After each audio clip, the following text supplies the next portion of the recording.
Hello everyone, मैं हूं आस्था। Welcome करती हूं आप सभी का अपने YouTube channel government job जेन्यू notification. Indian coast guard से एक और नोटिफिकेशन रिलीज हुआ है। अभी कुछ टाइम पहले भी मैंने वीडियो अपलोड किया था जिसमें आपके लिए जो नाविक जीडी के लिए वैकेंसी आई हुई थी। अभी यहाँ पर जो नोटिफिकेशन रिलीज हुआ है ये असिस्टेंट कमांडेंट पोस्ट के लिए नोटिफिकेशन रिलीज हुआ है। वैकेंसी आप देख रहे हैं 2024-25 के लिए ये नोटिफिकेशन है और यहाँ पर जो असिस्टेंट कमांडेंट की पोस्ट है उसके लिए एनी ग्रेजुएट कैंडिडेट आवेदन कर सकते हैं। ऑल इंडिया से कैंडिडेट अप्लाई कर सकते हैं और किसी भी सब्जेक्ट से आपने अपना ग्रेजुएशन कंप्लीट किया हो आप यहाँ पर एलिजिबल हैं। बस परसेंटेज रिक्वायर्ड रहती है। कितना परसेंटेज रिक्वायर्ड है मिनिमम वो हम आगे नोटिफिकेशन में क्लियर करेंगे। तो क्वालिफिकेशन तो हमने यहाँ पर देख ही ली है। अब एज क्राइटेरिया क्या रहेगा, सैलरी क्या रहेगी, सिलेक्शन प्रोसीजर क्या रहेगा, फीस, प्रमोशन, ये सारे पॉइंट्स हम क्लियर करेंगे नोटिफिकेशन के थ्रू। तो अगर आप इंटरेस्टेड हैं इंडियन कोस्ट गार्ड में असिस्टेंट कमांडेंट पोस्ट पर भर्ती होना चाहते हैं, काफ़ी अच्छी पोस्ट है असिस्टेंट कमांडेंट की, इसमें सैलरी भी आपको अच्छी खासी मिलती है। तो यहाँ अगर आप इंटरेस्टेड हैं तो वीडियो को कंटिन्यू रखिएगा। वैसे तो आपके सारे पॉइंट्स क्लियर किए जाएंगे, फिर भी अगर कोई पॉइंट मिस हो जाता है आप कमेंट करके पूछ सकते हैं। एंड अप्लाई करने से पहले आप भी एक बार नोटिफिकेशन को केयरफुली रीड आउट कीजिएगा। तो चलिए, मैंने इसका नोटिफिकेशन डाउनलोड किया हुआ है, नोटिफिकेशन ओपन करेंगे। यहाँ पर आप ये नोटिफिकेशन देख रहे हैं, join Indian coast guard ministry of defence as assistant commandant general duty and technical engineering and electrical electronics के लिए। ठीक है, अब जो जनरल ड्यूटी की पोस्ट रहती है इसके लिए एनी ग्रेजुएट कैंडिडेट एलिजिबल होते हैं। एंड जो टेक्निकल में है पोस्ट इनके लिए जिन्होंने इंजीनियरिंग एंड इलेक्ट्रिकल इलेक्ट्रॉनिक्स में की हुई है वो यहाँ पर एलिजिबल होते हैं। बैच आप देख रहे हैं 2025 बैच के लिए ये यहाँ पर एप्लीकेशंस इनवाइट किए गए हैं। एंड एप्लीकेशन 19 फेब 2024 यानी आज से इसके ऑनलाइन एप्लीकेशन स्टार्ट हो जाएंगे 11 बजे से। एंड इसकी लास्ट डेट रहेगी 6 मार्च 2024। 6 मार्च 2024 तक आप इसमें ऑनलाइन आवेदन कर सकेंगे। ठीक है, तो इसका नोटिफिकेशन आप इसकी वेबसाइट पर आ गया है, आप इसको देख सकते हैं। ग्रुप ए की गेजेटेड पोस्ट है असिस्टेंट कमांडेंट पोस्ट, तो काफ़ी अच्छी पोस्ट है। अब यहाँ पर अगर हम देखें तो इंडियन सिटीजन इसमें एलिजिबल हैं, आवेदन कर सकते हैं। एंड क्वालिफिकेशन और एज क्राइटेरिया तो देखिए, जनरल ड्यूटी के लिए जो कि मैं आपको पहले ही बता चुकी हूँ कि इसमें टेक्निकल एंड जनरल ड्यूटी दो तरह की पोस्ट असिस्टेंट कमांडेंट की रहती है। अगर आप असिस्टेंट कमांडेंट जीडी यानी जनरल ड्यूटी के लिए आवेदन करते हैं तो फिर आपने किसी भी सब्जेक्ट से ग्रेजुएशन किया हुआ हो आप इसके लिए आवेदन कर सकते हैं। जो एज क्राइटेरिया है वो 21 to 25 ईयर रखा गया है और ये आपका 1 जुलाई 2024 से आपकी एज काउंट की जाएगी। अगर आप ऐसे नहीं समझ सकते हैं तो यहाँ पर आप देख रहे हैं ये बर्थ डेट दी गई है और ये दोनों डेट भी इसमें इंक्लूड रहेंगी। तो अगर इस बीच आपका बर्थ डेट है तो फिर आप इसके लिए एलिजिबल हैं। सिर्फ मेल कैंडिडेट यहाँ पर आवेदन करेंगे, फीमेल कैंडिडेट इसके लिए आवेदन नहीं करेंगी।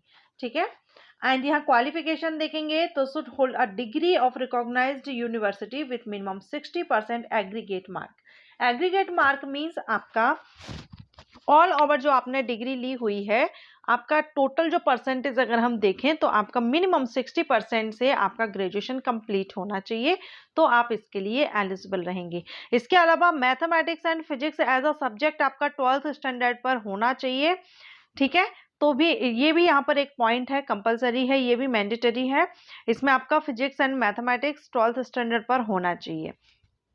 परसेंटेज इसमें भी मिनिमम 55% मांगी गई है, पासिंग मार्क, एग्रीगेट मार्क। इसके बाद जो नेक्स्ट है वो टेक्निकल के लिए है जिसमें मैकेनिकल से हैं तो आपका इंजीनियरिंग डिग्री आपकी होनी चाहिए। यहाँ पर जिस भी डिसिप्लिन में आप कर रहे हैं उस हिसाब से यहाँ पर आपकी जो क्वालिफिकेशन है वो होनी चाहिए। जैसे यहाँ पर इलेक्ट्रिकल इलेक्ट्रॉनिक्स के लिए है। ठीक है, तो ये इंजीनियरिंग ब्रांच के लिए है। एज रिलैक्सेशन यहाँ पर आपकी कैटेगरी के अकॉर्डिंगली दिया गया है। अपर एज रिलैक्सेशन SC/ST कैंडिडेट को 5 ईयर, जैसे कि जो अनरिजर्व कैंडिडेट है उनके लिए 21 to 25 ईयर रखी गई है एज क्राइटेरिया। एंड अगर आप SC/ST कैंडिडेट हैं तो अपर एज लिमिट आपकी 30 हो जाएगी। और अगर आप OBC non creamy layer candidate हैं तो आपके लिए अपर एज लिमिट 28 हो जाएगी। ठीक है, तो ये आपकी कैटेगरी के अकॉर्डिंग यहाँ पर आपको एज रिलैक्सेशन मिल जाएगा। टोटल आप वैकेंसीज देखेंगे तो जनरल ड्यूटी के लिए ही यहाँ पर सबसे ज़्यादा वैकेंसी है, जिसमें कि टोटल यहाँ 50 वैकेंसी जीडी के लिए है और टेक के लिए 20 वैकेंसी है, टोटल 70 वैकेंसी है। ओके अब एडिशनल एलिजिबिलिटी क्राइटेरिया, तो यहाँ पर आप देख सकते हैं discipline ground from any other service training academy are not eligible to appear, candidate should not have been arrested. ये इस तरह के कुछ पॉइंट्स हैं जो आप देख सकते हैं कि कौन यहाँ पर आवेदन नहीं कर सकता है। डॉक्यूमेंट कौन कौन से यहाँ पर मैंडेटरी हैं वो भी आप देख रहे हैं, कौन कौन से डॉक्यूमेंट्स आपके यहाँ पर लगेंगे। सिलेक्शन प्रोसीजर देखेंगे तो सिलेक्शन प्रोसीजर में सबसे पहले आपका स्टेज 1 CGCAT, यहाँ पर all candidate for all branches, किसी भी ब्रांच आप चाहे टेक में हो चाहे जीडी में हो, सभी के लिए ये स्टेज जरूरी है, मैंडेटरी है। Computer based online screen test होगा जो कि CGCAT के नाम से जाना जाता है। The test will be conducted in designated center located in all over India. All over India में इसके एग्जामिनेशन सेंटर आपके रहेंगे एंड यहाँ पर आपके 100 MCQs टाइप्स क्वेश्चंस रहेंगे, जिसमें आप correct answer for correct answer यानी carrying 4 marks for each correct answer, एक जो क्वेश्चन रहेगा वो 4 मार्क का रहेगा। ठीक है, और अगर आप रॉन्ग आंसर कर देते हैं तो नेगेटिव मार्किंग भी है, 1 मार्क माइनस भी कर लिया जाएगा अगर आप एक भी आंसर गलत देते हैं।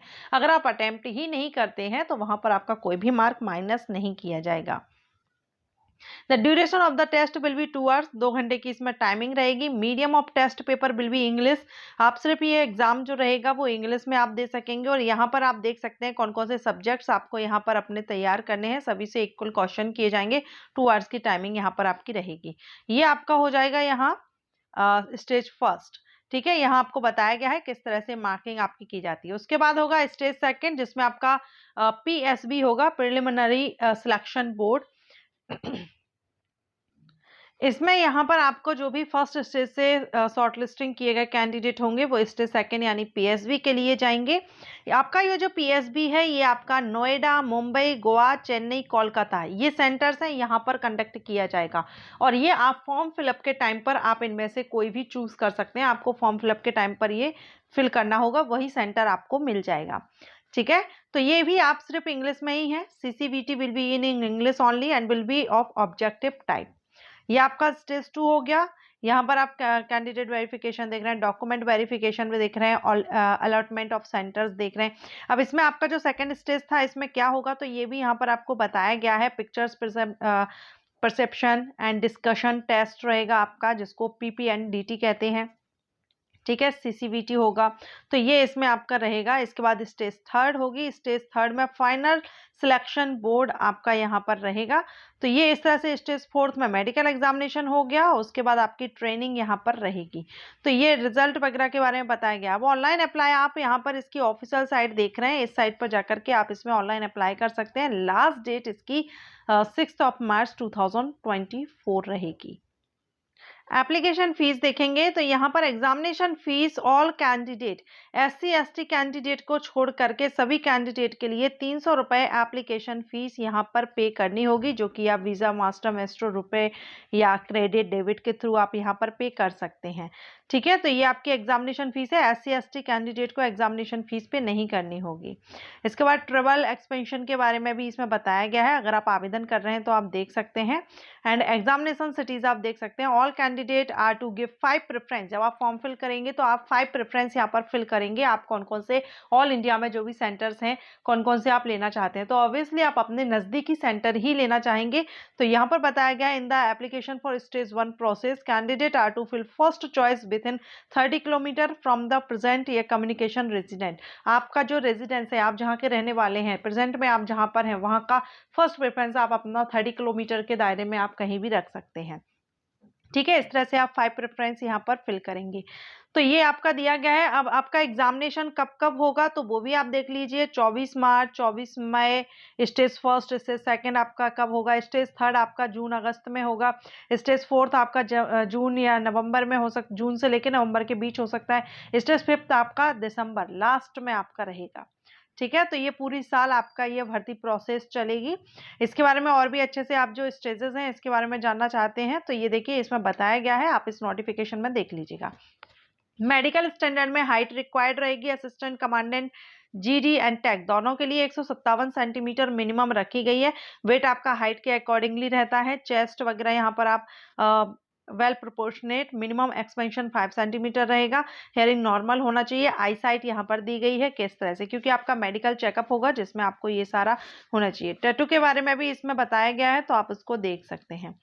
ओके, तो अगर आप इसमें अब आपकी जो ट्रेनिंग है वो भी यहाँ पर INA Ezhimala is scheduled to commence in early January 2025 में आपकी ट्रेनिंग रहेगी। लास्ट में आपकी ट्रेनिंग रहेगी 44 वीक्स। ओके, तो अगर आप इसमें इंटरेस्टेड है एक बार आप इसका नोटिफिकेशन चेकआउट कर लीजिएगा, इसकी ऑफिशियल साइट पर आपको मिल जाएगा। प्रमोशन आप देख रहे हैं जैसे कि आप असिस्टेंट कमांडेंट की पोस्ट पर भर्ती होते हैं जिसमें आपको लेवल 10 से सैलरी मिलती है 56,100।